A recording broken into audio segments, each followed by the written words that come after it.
Кутмандуу күнүңүздөр менен сүйүктүү ЛТР телеканалынын көрүүчүлөрү.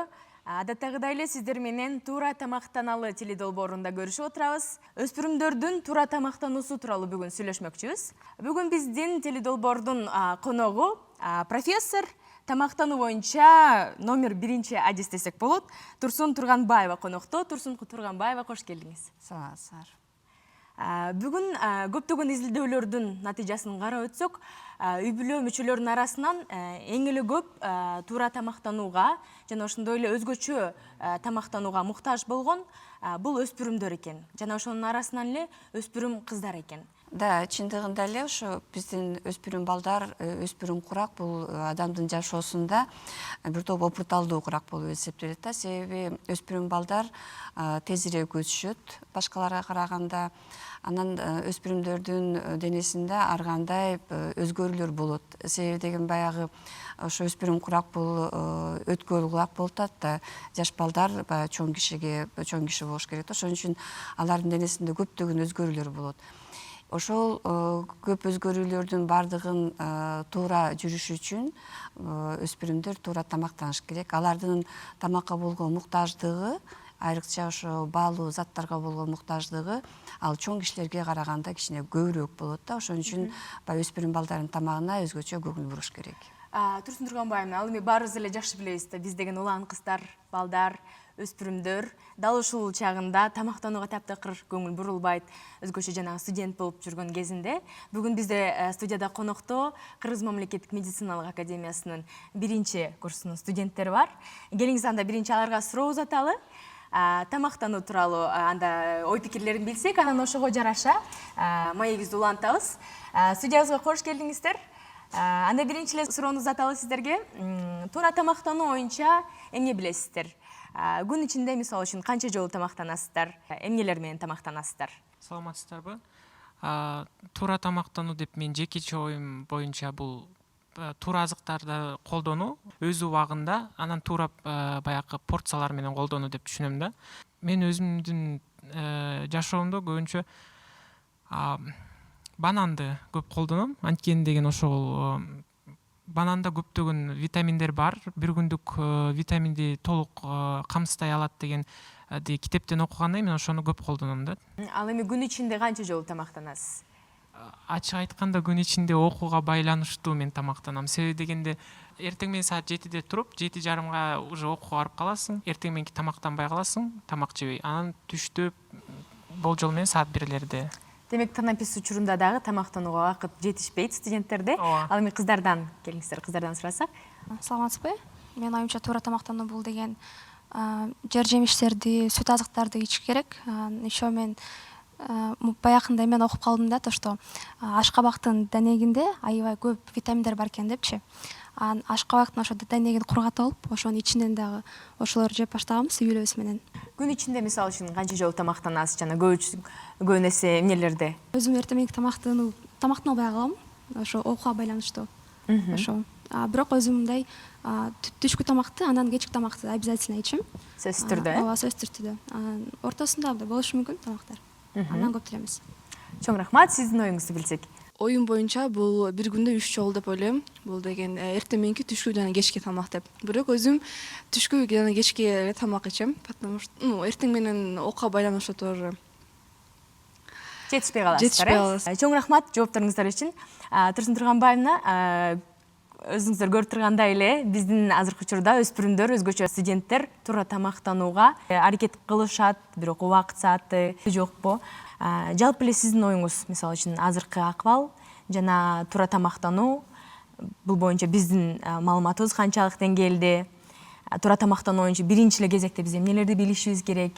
Жана ошондой эле өспүрүмдөргө өзгөчө. Чындыгында бул студенттердин айтканы биздин баягы мындан канча жылдан бери жүргүзүп жүргөн изилдөөлөр менен жайкеш келип атат. Биз балдардын арасында дагы ошо студенттердин арасында дагы ар кандай сурам жылуу изилдөөлөрүн жүргүзгөнбүз да. Ошондо баягы туура тамактануу боюнча маалымат ошо кош бойлуу келиндерде, анан кийин төрөт курагындагы аялдарда аларда көбүрөөк да. Ал эми вот өспүрүм кыздарда анан кийин бул өспүрүм эми 18-19 жашка чейин болот да. Ошол курактагы кыздар үчүн, балдар үчүн мындай ошо маалымат иши чындыгында эле көп колго алынган эмес да. Ошондуктан баягы балдар өздөрү айткандай интернеттен тигил жакта бул жактан окушат. Эми ал жактагы интернеттеги маалыматты туура колдонуш үчүн адегенде өздөрүндө туура маалымат болуш керек. Себеби кээ бирлери туура, кээ бирлери көп туура эмес да. Анан ушундай вот көрүнүш эртең мененки тамакты студенттер эле эмес, даже мектепте окуп аткан балдар дагы тамактанбай мектепке кетип калышат окуугачы. Ал эми ата-энелери билет эртең менен тамак ичип кетиш керек. Ата-энелердин тарабынан дагы мындай тийиштүү көңүл бурулбай жатса керек деп ойлойм да. Себеби балдарды эртерээк жаткырып, анан эртең менен тургузуп, эртең мененки тамагын даярдап берсе, мектепте окуп аткан балдардычы, алар тамак ичип кетиш керек эле да. Ал эми студенттер болсо ата-энесинен бөлөк кетип калгандан кийин баягы өздөрүндө өзү билишет, анан кийин кечинде кеч жатышат, эртең менен араң турушат, анан тамак ичпей кетип калышат. Бирок ушундай тамактануу, туура эмес тамактануунун көйгөйлөрү биздин өлкөдө абдан эле көп. Мисалы үчүн изилдөөлөр жүргүзүлгөн, ошол изилдөөлөр боюнча ошо өспүрүм кыздардын арасында ар бир 3-чү кыздын каны аз. Ал эми где-то 60% жакын кыздардын канында темирдин саны аз. Ошон үчүн андан башка баягы фолий кычкылы деген бар, витамин А деген бар, дагы башка витаминдер бар. Эгер алардын баарын изилдеп көрсөк, ошо өспүрүм чагынан баштап эле бул кыздардын денесинде ошолордун аз экендиги байкалып атат да. Аз кандуулуктун кесепети бул кыздардын өзүндө эле эмес, алардын келечек баягы тукумуна дагы өзүнүн кедергисин тийгизип коюшу мүмкүн. Ошол эле сыяктуу жана фолий кычкылы дагы да. Ошон үчүн деген балдар туура тамактаныш керек. Жана айтып кетпедимби, бул өспүрүм балдардын ошо керектүү болгон витаминдерге, темирге, фолий кычкылына, витамин А деген бар да, ошолорго муктаждыгы булардыкы абдан көп. Себеби булар аябай бат өсүшөт, булар кыймылдуу дагы болушат, ар кандай кружокторго барышат, там да бийлешет деген. Ошон үчүн деген булардын ошо болгон иш аракеттеринин баарын даже окуганга канча көп убактысы керек, ага да көп энергия керек, ага дагы көп эстеп калыш үчүн, эске тутуш үчүн, например, цинк менен темирдин саны организмде толук болуш керек да. Ошолордун баарына расход кетет, бирок булар эртең менен тамак ичпейт. Анан түшкө чейин жүрүшөт, түштөн кийин шыңшым этет, кечинде кечки тамак жетишпей калат. Же баягы тыйын жагынан да может быть баягы кыйналуулар болушу мүмкүн. Ошентип баягы биздин балдар ошо өспүрүм убагында, көпчүлүк убагында баягы өздөрүнүн ден соолугун бузуп алышат да, анан кийин баягы айтышат да, энеси оорулуу болсо андан баягы жабыркаган бала төрөлөт депчи.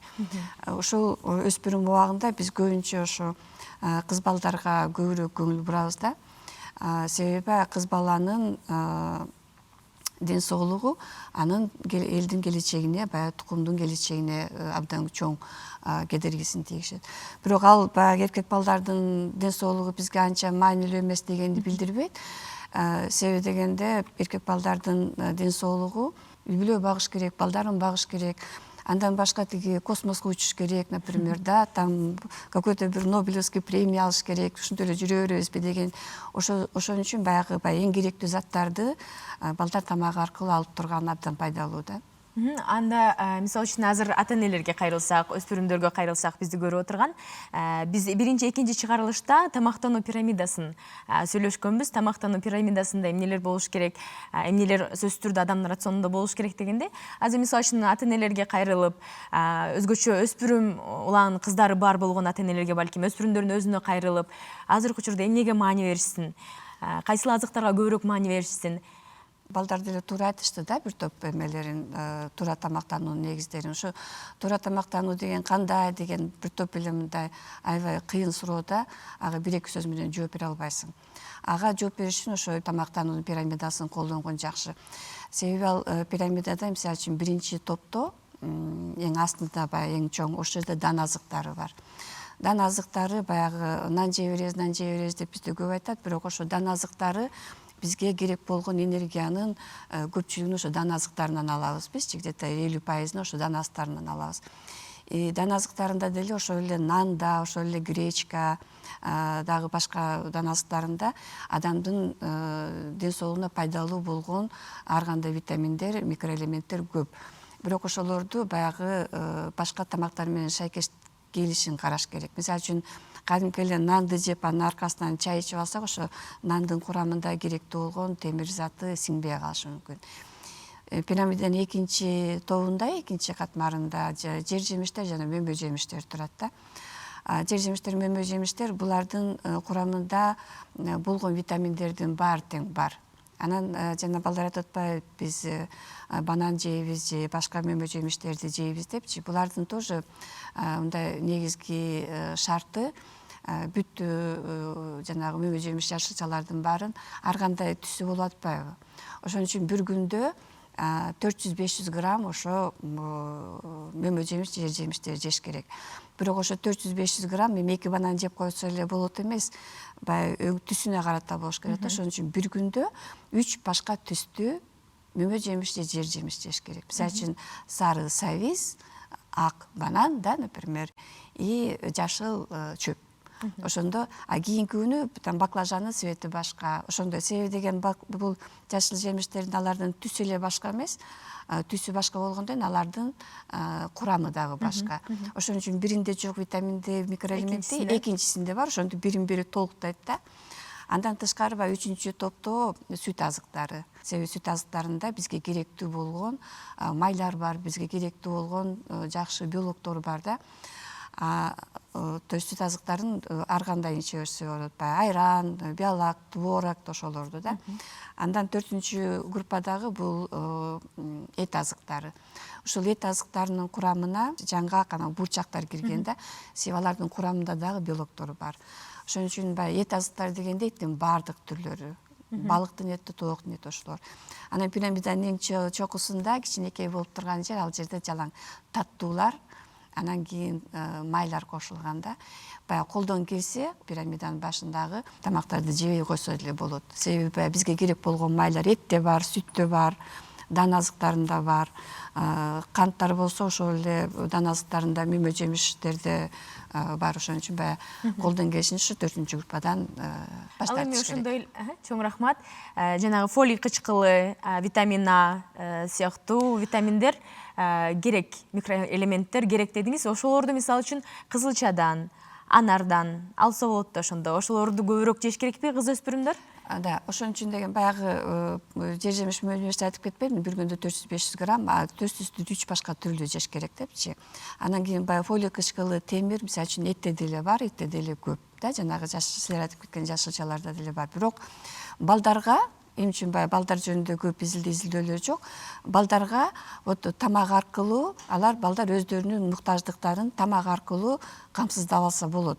Ал эми кыздар болсо, кыздарга бул тамак аркылуу кыздар да камсыздай алышпайт. Себеби кыздардын этек кири келет, анан күндө ай сайын кан кетип турат. Ошону менен ошо кандын курамында бир топ керектүү болгон витаминдер, микроэлементтер баары тең кетет да.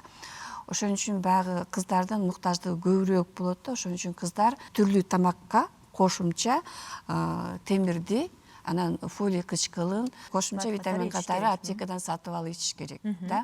Мисалы үчүн кандай сурашы мүмкүн да, кандай курс менен ичет деп. Мисалы үчүн 3 ай ичет. Сөзүңүзгө аралжы, балким сурайлы биздин кыздардан, мисалы үчүн сиздер азыркы учурда, балким сиз, балким таанышыңыз болобу, сиз курактуу кыздар, фолий кычкылын же темирди ошол эле аптекадан барып витаминдерди алып ичесиздерби, кыздар? Мен өзүм жок, бирок курбум алганын көргөм. Ал кош бойлуу кыздар ичет экен деп ойлогом фолий кычкылын. Бир гана кош бойлуу айымдар гана ичет деген. Рецепт ошол көп жазылуу да. Бул дагы ошо маалыматтын жетишсиздигинен, себеби ошо бир 15-16 жылдары бизде ошо клиникалык протокол иштелип чыгылган. Анан кийин ошо бул өспүрүмдөр менен иштеген врачтар, медсестралар ошо аларга айтып бериш керек болчу да, ошо маалымат жетпей калган да. Чындыгында 15 жашка чыккан кыздардын баардыгы, 15 жашка чыккан кыздардын баары каны азбы, жокпу, ага карабай үч айдан 2 жолу 3 айдан 1 жылда да ичиш керек. Мисалы үчүн 3 ай ичет, 3 ай салат, 3 ай ичет, 3 ай салат да. Ошондо темирди бир жумада 1 жолу ичет. Бир эле таблетка 1 жолу ичет, бир жумада 1 жолу да. Ал эми фолий кычкылы өзүнчө мындай кичинекей флакондо сатылат. Ал аны 3 жолу ичиш керек бир жумада. Ошентип 3 ай ичип бүткөндөн кийин 3 ай эс алып, анан кайра 3 ай.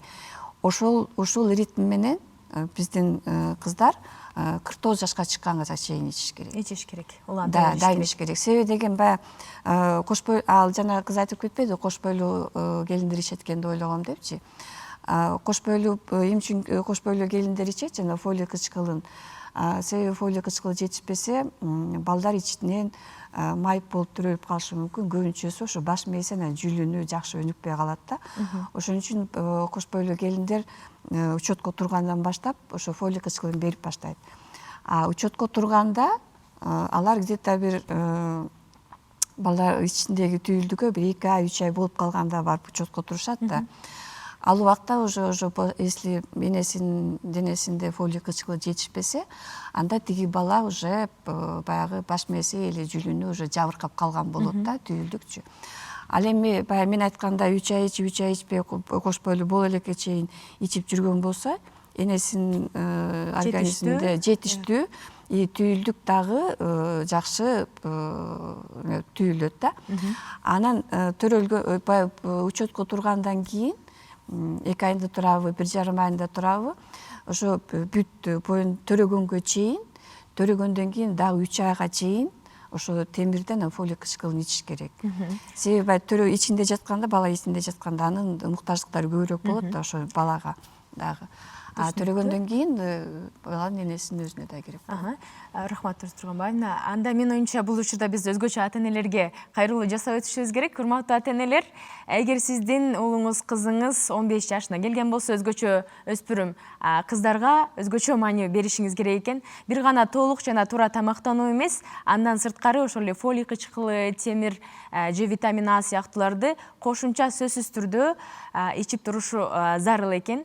Ага сөзсүз маани бериңиз, сөзсүз түрдө көңүл буруңуз дейле. Ал эми азыр келиңиздер, бизде күндөлүк бар. Күндөлүк тууралуу балким көбү деле биле бербейттир, маалымат аз болушу мүмкүн. Атайын иштелип чыккан.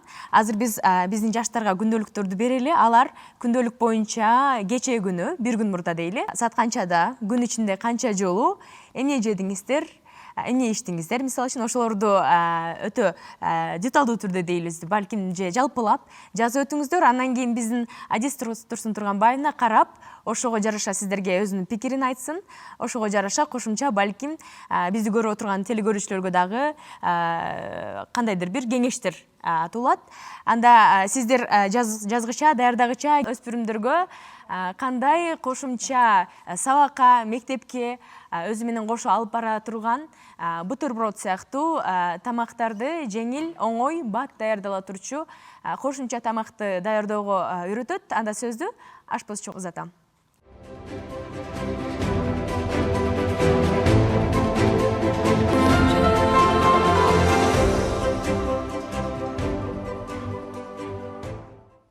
Саламатсыңарбы?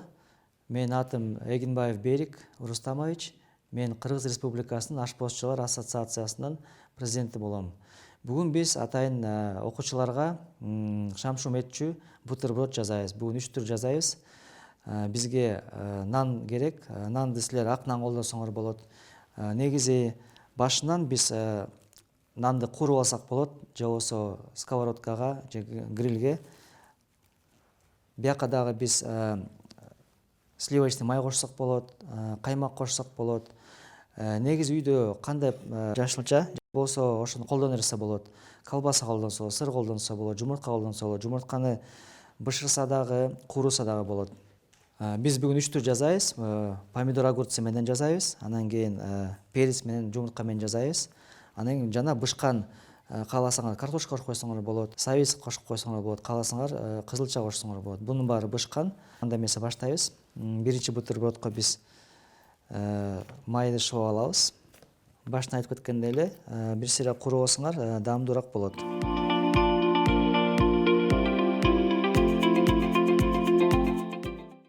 биринчи биз свежий огурцы менен помидор менен жасайлык.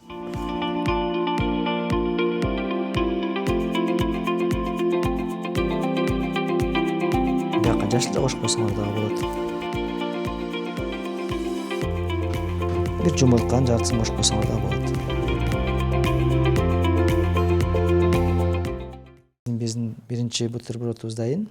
Экинчи бутербродубузга ушундай эле май шыбайбыз. Эки бетине тең. Бияка ошондой эле свежий перец турайбыз. Ичке кылып туруп мындай тизип чыгабыз. Бияка дагы редиска кошуп койсо болот. Редисканын дагы даамы жакшы болот. Бутербродуңар аябай сочный болот. Бул жашылча жемиштер балдарга аябай пайдалуу, анын керектүү. Бияка дагы помидор кошуп койсоңор болот.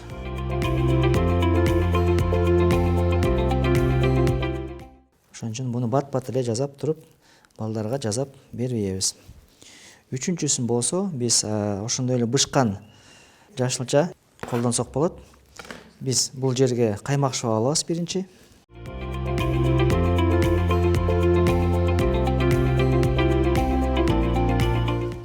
Мындай кылып туруп кошуп коебуз. Андан кийин бышкан сабизди туурайбыз. Муну дагы аябай ичке туураш керек.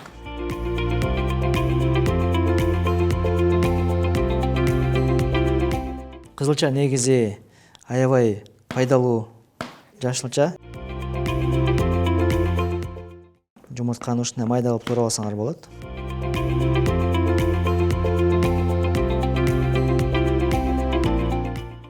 Биз бүгүн атайын окуучуларга же болбосо студенттерге бат жазылуучу, андан кийин бат тамактануучу бутерброддор жасадык. Бул аябай бат жазылат. Бул бутерброддорго үйүңүздө болгон жашылчалар колдонсоңор болот. Бышкан же үйүңүздө эттер болсо, эттерди майда туурап ушундай контейнерге салып туруп, атайын жабуучу крышкалар менен ушуну балдарыңызга салып берсеңиз болот. Бул бутерброд түшкү тамакка чейин же кечки тамакка чейин шам-шум этче оокат. Бул аябай пайдалуу. Ушуну колдонуңуздар. Туура тамактаналык.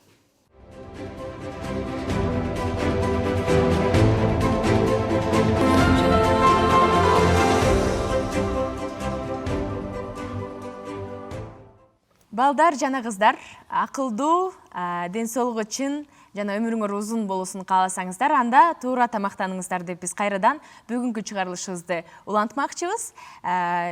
Биз ашпозчубуздан мурда биздин бүгүнкү катышуучуларыбызга тамактануу күндөлүгүн узатканбыз. Дайыр болсо алсак сизге. Тамактануу боюнча адис жана профессор Турсун Турганбаевна дал ушул биздин бүгүнкү катышуучулар толтурган күндөлүктөрүн карап, эмне жетишпесе, эмнени кошумчалаш керек экен, жалпылап бир ой пикириңизди айтып өтсөңүз. Жаштарга суроо узатайын. Сиздер тамактануу күндөлүгүн биринчи жолу толтуруп жатасыздарбы же буга чейин дагы күндөлүк тууралуу маалыматыңыздар бар беле, балким көргөнсүздөр? Мындай күндөлүк атайын туура тамактануу дегенге андай кылган эмесмин. Автандил. Мен тамактануу күндөлүгүн электронный түрдө толтурган болушум керек. Телефондун өзүндө эле, мисалы, азыркы учурда канча шаг басып атасың, канча саат уктап атасың, ошонун баарын телефон өзү эле баарын жазып турат да. Анан мага кызык болуп ал жакка кирип көрсөм, ошо азыктануу толтуруучу жай бар экен, жер бар экен. Аяка ошол азыктарды жазсаң, канча калорий короттуң, канча калорий ичтиң, канча калорий коротуш керек, ашыкча ошонусун баарын чыгарып берип турат экен да. Анан мага кызык болуп, мен колуман келишинче күнүгө толтурганга аракет кылам. Аделе, ал эми сиз тамактануу күндөлүгүн бул күнгө чейин толтургансызбы? Мен өзүмдүн жеке күндөлүгүм жок, бирок мындай күндөлүктү мен толтуруп келгем. Анткени деген менин сиңдим сахарный диабет менен ооруйт. Ошондуктан ал үчүн толтурам. Мен саат канчада эмне жеди, эмне кылып жүрөт, физ упражнениясын баарын карап, ушул күнүнө толтуруп келет. Адистин ой пикирин анда угалы, Турсун Турганбаевна. Да, бул күндөлүктү азыр 3 студент толтурушпадыбы? Үчөөнүкү мындай бири-бирине окшош эле экен да. Мисалы үчүн үчөө тең эртең мененки тамакты жешпейт. Пирамида боюнча айтылбадыбы, жанагы кантастардан жасалган кондитерлик тамактарда печенье, торт, пирожныйларды колдон келсе жебей коюш керек деп да. Бул биздин кыздардын тамагында именно ошо пирамиданын чокусунда баягы аз жеш керек деп сунушталбаган азыктар кичине көбүрөөк экен. Баягы печенье, торт, да, саат 9-га чейин, даже саат 9-да торт жеген кызыбыз бар экен. Бүгүнкү күндө ошо саламаттык сактоо министрлиги сунуш кылып атат. Ошо канты көп тамактан колдон келишинче жебеш керек. Себеби деген баягы кант диабети болушу мүмкүн. Андан тышкары баягы жүрөктүн, кан тамырлардын оорусу ошолорду көбөйөт да. Ошон үчүн кичинекей балдарга, мисалы үчүн, баягы кошумча алып бергенде такыр эле кант кошпой бергиле деп атабыз азырчы. Бул өспүрүм кыздарга бул колдон келишинче канттан баш тартыш керек да. Андан тышкары вот бул жаш балдар болгондон кийин булар аракет кылышат экен. Жашылча жемиш, мөмө жемиштерди жегенге, бирок алардын саны өтө эле аз болуп атат да, өтө эле аз. Бир жолу, может, это кымбат болуп атат, может, ошон үчүн, же болбосо булардын баягы окуусунан колдор тийбей атат. Бул жерде сүт азыктары мисалы үчүн такыр эле жок үчөөнү теңчи. Жанагы бурчактар, жаңгак деген үчөөнүн бирөөндө дагы жок.